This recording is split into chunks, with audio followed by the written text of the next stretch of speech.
موت کا دن انسان کی حاصل زندگی ہوتا ہے۔ جنازے انسان کی ساری زندگی کی کمائی ہوتے ہیں۔ اسلاف کہا کرتے تھے جب ہم دنیا سے چلے گئے تو ہمارے بارے میں گواہی دے دینا، اگر ہمارے میں کوئی خامی نظر بھی آئے پھر بھی اللہ کی بارگاہ میں آ کے کہہ دینا اللہ ہمارے سامنے نیکی کی بات کرتا تھا، اللہ اس کے گناہوں کو معاف کر دے۔ اسلاف یہ کہا کرتے تھے اگر تم میرے جنازے میں شریک نہ ہوئے، جنازوں کی شرکت کے وعدے ہمارے اسلاف سے ثابت ہیں، اگر جنازے میں شریک نہ ہوئے تو گواہی دے دینا، وہاں پہ بیٹھے بیٹھے ہمارے حق میں دعا کر دینا۔ اور جو جنازے کا دن ہوتا ہے، جیسے گزشتہ جمعے میں آپ کے سامنے رکھا کہ درختوں، دیواروں کے، جانوروں کے، زمین و آسمان کے، فرشتوں کے احساسات ہوتے ہیں نیک اور بد بندے کے بارے میں، اسی طرح جب کوئی بندہ دنیا سے جاتا ہے اس کے بارے میں بندوں کے بھی تو احساسات ہوتے ہیں، بندے تو اس کے بارے میں سوچتے ہیں۔ اگر کوئی نیک بندہ دنیا سے چلا جائے، رسول اللہ صلی اللہ علیہ وسلم اپنے صحابیوں کو کہتے ہیں سعد بن معاذ کو غسل دو، اس کے غسل میں جلدی کرنا۔ کیا کیا نیکیاں سعد کی نبی کریم صلی اللہ علیہ وسلم کی آنکھوں کے سامنے نہ آئی ہوں گی کہ سعد وہ ہیں جنہوں نے اپنے قبیلے سے ایسے منہ موڑا اور کیا مطالبہ کیا۔ مطالبہ بھی کتنا عظیم ہے، میں تم سے اس وقت تک بات نہیں کروں گا، اوس کے بڑے سردار ہیں، میں تم سے اس وقت تک کلام نہیں کروں گا جب تک تم رسول اللہ پہ ایمان نہیں لے کے آتے۔ اور قبیلے کے اندر سعد کی اتنی ہیبت، اتنی قدر و منزلت ہے کہ صرف سعد کی ضد کی وجہ سے ابتدائی طور پہ پورا قبیلہ اسلام کو قبول کر لیتا ہے۔ آج وہ سعد دنیا سے جا رہے ہیں، نبی کریم اپنے ساتھیوں کو کہہ رہے ہیں آپ کو پتہ ہے شہید کو غسل نہ بھی دیا جائے کوئی حرج کی بات نہیں، نبی کریم کہہ رہے ہیں میرے ساتھ کو غسل دینے میں جلدی کرو۔ آقا کیوں جلدی کریں؟ کہیں فرشتے تم سے سبقت نہ لے جائیں، کہیں فرشتے تم سے سبقت نہ لے جائیں۔ یہ اتنی عظیم میت ہے، جب ان کو اٹھایا گیا، میت بڑی ہلکی تھی، پھولوں کی طرح، کوئی وزن نہیں۔ صحابہ نے کہا آج تک ایسی میت کو اٹھایا نہیں، اے اللہ کے رسول کیا ماجرا ہے؟ نبی کریم صلی اللہ علیہ وسلم پھر سعد کی نیکیاں یاد کر رہے ہیں اور کہتے ہیں آج آسمان سے 70,000 فرشتے ایسے نازل ہوئے ہیں جو آج سے پہلے کبھی زمین پہ اترے نہیں۔ آقا کیوں نازل ہوئے ہیں؟ سعد کے جنازے کو کندھا دینے کے لیے۔ یہ جو موت کا دن ہوتا ہے یہ لوگوں کے بھی احساسات اور جذبات کا دن ہوتا ہے۔ نبی کریم صلی اللہ علیہ وسلم نے ارشاد فرمایا یہ سعد چلا تو جلدی گیا ہے، عمر تو چھوٹی ہے، لیکن یہ جب دنیا سے رخصت ہوا ہے نا تو اللہ کا عرش بھی ہلا ہے۔ اور محدثین نے اس حدیث کی تشریح کی ہے، بڑی عمدہ تشریح کی ہے۔ اللہ کا عرش کانپا ہے، اللہ کا عرش جھوما ہے، اللہ کا عرش ہلا ہے۔ کیا تشریح کیا؟ جو راجع بات یہ ہے وہ یہ ہے کہ عرش بھی سعد بن معاذ کی آمد کی خوشی میں جھوم اٹھا کہ آج سعد اپنے رب سے ملاقات کرنے والے ہیں۔ جب میت انسان کے گھر میں ہوتی ہے نا تو نبی کریم صلی اللہ علیہ وسلم کہتے ہیں کہ اس کے اندر جلدی کرو۔ یہ جلدی کیوں کہا؟ یہ جلدی کا کلیہ کیا ہے؟ اگر تو نیک میت ہے جلدی اپنے ٹھکانے میں چلی جائے، اگر تو بری میت ہے، اگر تو بد میت ہے تو اس سے اپنی جان چھڑواؤ۔ اس کو رکھ کے کرنا کیا ہے؟ میرے بھائیو یہاں پہ رکیے، غور کیجئے، سوچئے، سمجھئے۔ ہم تو بری عادات، بری صحبت اپنی دنیا میں ترک نہیں کرتے، اور نبی کریم صلی اللہ علیہ وسلم مجھے اور آپ کو حکم دے رہے ہیں کہ بری میت کی بھی صحبت نہیں کرنی۔ اگر بندہ برا ہو مر جائے، اگر اس کے ساتھ بیٹھنا اٹھنا، اس کی معیت میں صحبت رکھنا اسلام میں جائز نہیں، تو جو زندہ برے لوگ ہیں ان کے ساتھ اٹھنا بیٹھنا جائز ہے؟ بری میت کی صحبت اللہ کے رسول کو پسند نہیں ہے۔ وجہ کیا ہے؟ کوئلے کی کان سے بندہ لاکھ ہیرے نکالتا رہے اس کے کپڑوں پہ کالک لگ جاتی ہے، اسی طرح نیک لوگوں کی مجلس میں جو بندہ بیٹھتا ہے لاکھ گناہگار ہو برا ہو اس کے اوپر اس صحبت کا رنگ چڑھتا ہے۔ یہ ہو نہیں سکتا بندہ بروں میں بیٹھے اور برائی کی کوئی بات کو اپنا نہ لے، اور یہ ہو نہیں سکتا بندہ نیک لوگوں میں، اچھے لوگوں میں بیٹھے اور نیکی کا کوئی عمل اپنا نہ لے، یہ ممکن نہیں ہے۔ میت بری ہے، اس سے بھی جان چھڑوائی جا رہی ہے۔ اور میرے ذہن میں نبی کریم صلی اللہ علیہ وسلم کے اپنے صحابہ کے بارے میں ان کے موت کے دن کے جذبات آتے چلے جا رہے ہیں۔ حضرت جلیبیب کتنے مشہور ہیں، سب کو پتہ ہے۔ نبی کریم صلی اللہ علیہ وسلم ان سے پیار کیا کرتے تھے۔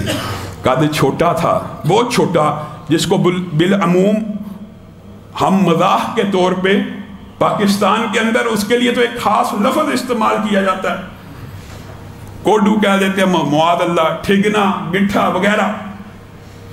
قد کے چھوٹے تھے، شکل اوس درجے کی تھی۔ نبی کریم صلی اللہ علیہ وسلم کے پاس آتے جاتے تھے۔ نبی کریم نے ایک دن کہا جلیبیب تیرا نکاح نہ کر دیا جائے آقا، مجھ اتنے چھوٹے سے قد والے کے ساتھ کون اپنی بیٹی مدینہ میں بیاہے گا؟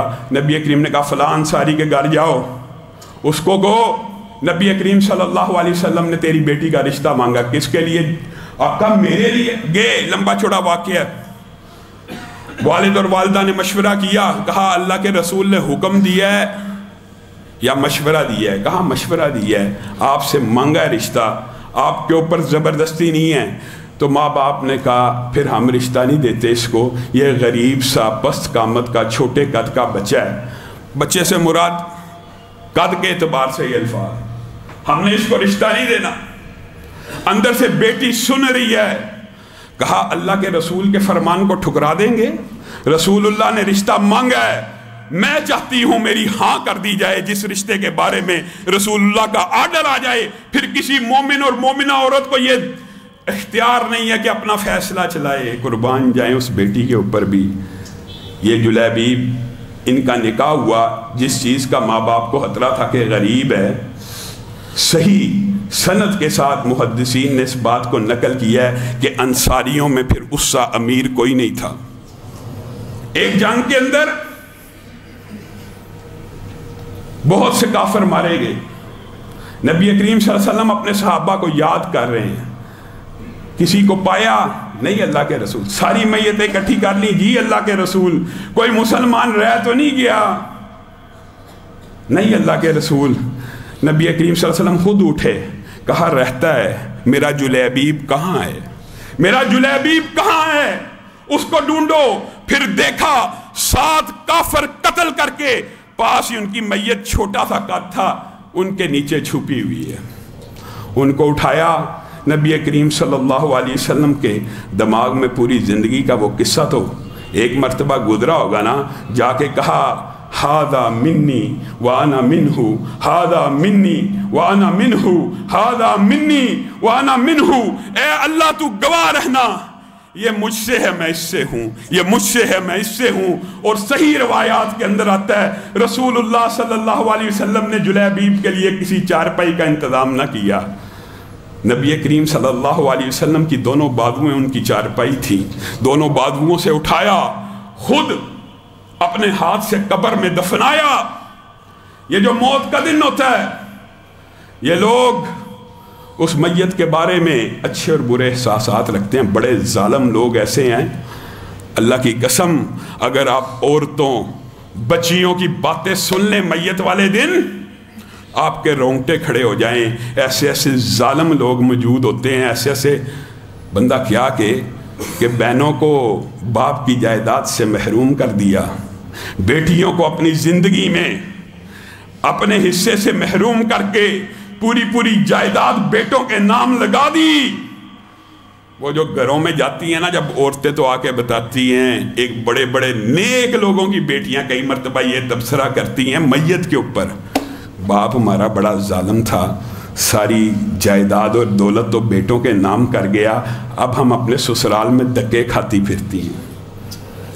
یہ ظلم معاشرے سے پتہ نہیں کب ختم ہوگا، لیکن ختم کیسے ہوگا؟ میں نے اور آپ نے اس کے لیے بھی کوشش اور محنت کرنی ہے، آواز اٹھانی ہے، تب بھی ختم ہو سکتا ہے۔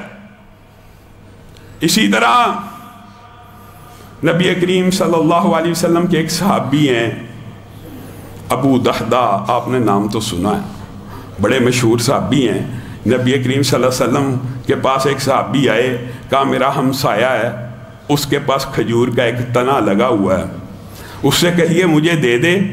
نبی کریم صلی اللہ علیہ وسلم نے کچھ سوچا اور ارشاد فرمایا جاؤ اس کے ہمسائے کو بلاؤ۔ ہمسایہ آ گیا، رسول اللہ صلی اللہ علیہ وسلم نے کہا میں محمد صلی اللہ علیہ وسلم تجھ سے کھجور کے اس تنے کا سودا کرنا چاہتا ہوں۔ اے اللہ کے رسول، کس چیز کے عوض سودا کرنا چاہتے ہیں؟ اس کھجور کے درخت کے بدلے میں تجھے جنت میں کھجور کے ایک درخت کی بشارت ہو۔ اگر کوئی صاحب فہم و فراست اور بہت ہی عقل و شعور والا ہوتا تو سمجھ جاتا جنت میں درخت کی بشارت نہیں مل رہی، جنت ہی کی بشارت بھی مل رہی ہے۔ کہا اللہ کے رسول میں نہیں دیتا، میری مرضی، میری ملکیت ہے۔ اسی مجلس میں ابو دحدہ بھی بیٹھے ہیں۔ ابو دحدہ نے کہا یہ جو آپ نے آفر کی ہے، یہ جو آپ نے پیشکش کی ہے، کیا صرف اسی کے لیے ہے یا کسی کے لیے بھی ہے؟ رسول اللہ صلی اللہ علیہ وسلم نے کہا سب کے لیے ہے۔ جو کھجور کا یہ تنا لا کے دے گا اس کے لیے جنت میں ایک کھجور کا پودا، یہ آفر ہے۔ ابو دحدہ جا رہے ہیں، اس سے مذاکرات کر رہے ہیں۔ بندہ بھی ذہین تھا، اس نے کہا رسول اللہ کے منہ سے کچھ الفاظ ایسے نکل گئے، آج کاروبار کا دن ہے، آج کمائی کا دن ہے۔ اس بے وقوف کو نہیں تھا پتا کہ کاروبار اور کمائی، حقیقی کامیابی تو ابو دحدہ لینے والے ہیں۔ بات چلی 100 درخت، 200 درخت، 300 درخت، نہیں، فیصلہ کہاں پہ جا کے ختم ہوا؟ یہ لمبا چوڑا باب ہے۔ 500 سے اوپر درخت ابو دحدہ کے باغ میں موجود ہیں۔ کہا درخت بھی تیرے، اس کی زمین بھی تیری، وہاں پہ موجود گھر بھی تیرا، کنواں بھی تیرا۔ کہا سودا منظور ہے، لے جا۔ خشک تنا پورے کے پورے باغ کے بدلے میں۔ ابو دحدہ باغ میں پہنچے، گھر میں پہنچے، کہا ام دحدہ باہر آئیے۔ اندر نہیں آؤ گے؟ نہیں۔ اندر نہیں آؤ گے؟ نہیں۔ کیا وجہ ہے؟ پورا باغ گھر سمیت کھجور کے ایک درخت جنت کے عوض سودا کر رہے ہیں۔ اور ایسی صحابیات کے اوپر بھی قربان جائیں۔ بخ بخ یا ابا دحدہ، تو نے بڑا اچھا سودا کیا۔ ابا دحدہ تو نے بڑا اچھا فیصلہ کیا ہے۔ وہیں سے اپنی جیب میں موجود جو پیسے ہیں وہ بھی اس باغ میں پھینکتے ہیں کہ یہ بھی اس باغ کی کمائی ہے، کھجور کا خوش تنا لے کے نبی کریم صلی اللہ علیہ وسلم کی بارگاہ میں آتے ہیں، آپ کو آپ کا مطلوب و مقصود تھماتے ہیں۔ یہ ابو دحدہ جن کے جنازے کا دن ہے، نبی کریم صلی اللہ علیہ وسلم کے ذہن میں یہ سارا واقعہ ایک مرتبہ گھوما تو ہوگا، اسی لیے نبی کریم صلی اللہ علیہ وسلم نے کہا یہ ابو دحدہ کی میت تو زمین پہ پڑی دیکھ رہا ہوں، لیکن میں کیا دیکھتا ہوں کہ آسمان کے دروازے کھلے ہوئے ہیں، جنت کے اندر کھجوروں کے لاکھوں پودے اپنے ساتھ خوشے لٹکائے، ابو دحدہ دنیا کے اندر ہے، اور وہ جنت سے جھک جھک کے ابو دحدہ کی میت کے اوپر آ رہے ہیں کہ ابو دحدہ جلدی آئے اور کھجور کا ایک نوالا ہم سے چکھ لے۔ قم للصلاة إذا المؤذن كبارا أقبل لربك مسرعا متطهرا دع عنك